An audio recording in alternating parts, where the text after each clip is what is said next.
a Navy SEAL member, young, confident, and slightly too amused with himself, leaned casually against the registration counter at Fort Crest during a Joint Forces summit when he spotted a woman in a simple navy blue dress standing alone, scrolling through her phone. With a grin, he approached and asked, "Ma'am, what's your rank?" Expecting a confused look or a laugh, she raised an eyebrow but said nothing. And before the SEAL could continue his joke, the room shifted for decorated generals, still in full uniform and mid-conversation, abruptly stopped talking. They turned, straightened their backs, and marched toward the woman with crisp precision. In unison, they saluted her. The SEAL blinked rapidly, unsure whether he'd stepped into a strange dream or an elaborate prank. The woman finally looked up from her phone, her expression warm but commanding, and returned the salute with effortless authority. Murmurs spread across the hall as personnel realized who she was.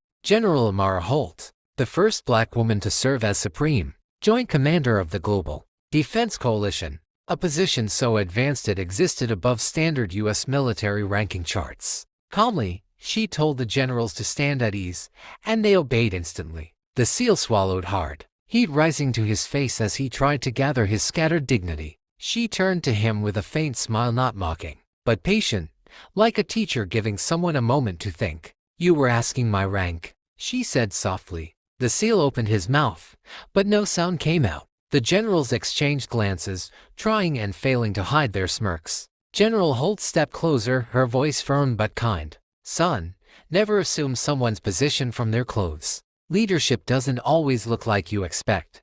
Her words weren't sharp, but they landed with the precision of a well-placed strike. The SEAL nodded, finally managing to stammer, "Ma'am, General, I apologize." She placed a reassuring hand on his shoulder. "No harm done. Curiosity is fine. Just remember to pair it with respect." Then, turning to the generals, she signaled it was time for the briefing, and they followed her with near-reverent discipline. The SEAL stood frozen, replaying the moment again and again, realizing he had unknowingly joked with the highest-ranking officer on base. But instead of humiliation, growth settled into his chest. He would later tell his team, "I learned more in 10 seconds with her than in a year of training."